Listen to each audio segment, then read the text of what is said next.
एक नर्स है तो उसे इन सब के बारे में इतनी नॉलेज नहीं हो सकती। यहाँ तक कि उसे खुद इस बारे में इतनी नॉलेज नहीं थी, तो वो नर्स उससे ज्यादा इतनी टैलेंटेड कैसे हो सकती थी। आहान से इस बारे में पूछने के बाद उसके पास जाकर वो खड़ी हो गई और अपने मन में ये उम्मीद करने लगी कि वो मयूरी की बात को गलत कह देगा। आहान अब तक मयूरी के पीछे ही खड़ा था और जब उसने उसका जवाब सुना तो उसके चेहरे के एक्सप्रेशंस बदल गए। वो मयूरी को गौर से देखने लगा। जब मयूरी उस पेंटिंग के बारे में बात कर रही थी तब वो उसके हर एक शब्द को बहुत ध्यान से सुन रहा था। उसे देखकर ऐसा लग रहा था जैसे वो उसके दिमाग को अपनी नजरों से पढ़ना चाह रहा हो।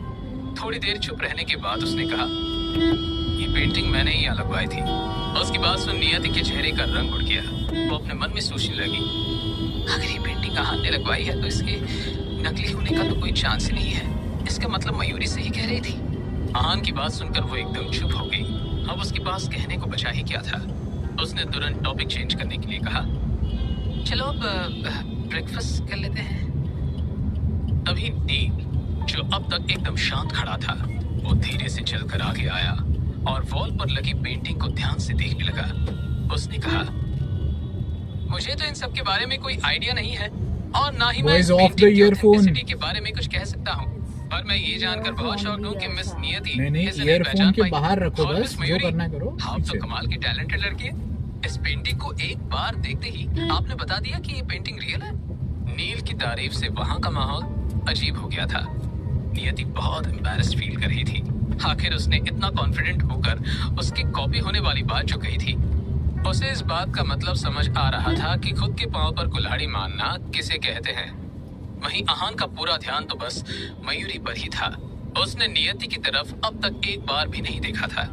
उसके बाद वो चारों ब्रेकफास्ट के लिए बैठ गई, पर नियति में अब अपनी तरफ से किसी भी बात को शुरू करने की हिम्मत नहीं हो रही थी, क्योंकि उसकी ऑलरेडी अब तक बहुत इंसल्ट हो चुकी थी। वहीं नील तो बस मयूरी की तरफ देख ही जा रहा था।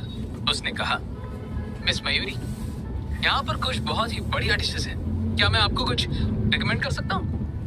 उसने मयूरी के जवाब देने का इंतजार नहीं किया और आगे बोलने लगा, पाव भाजी भी बहुत टेस्टी है, आप ट्राई करेंगे। या लास्ट टाइम वाला पास्ता, वो आपको बहुत पसंद आया था ना। वैसे आप चाहें तो यहाँ का पैनकेक भी ट्राई कर सकती हैं। It's just amazing. उसकी बातें सुन ऐसा लग रहा था जैसे वहाँ मयूरी के अलावा और कोई नहीं बैठा था। ये सब देखकर नियति को मन ही मन मयूरी से जलन हो रही थी।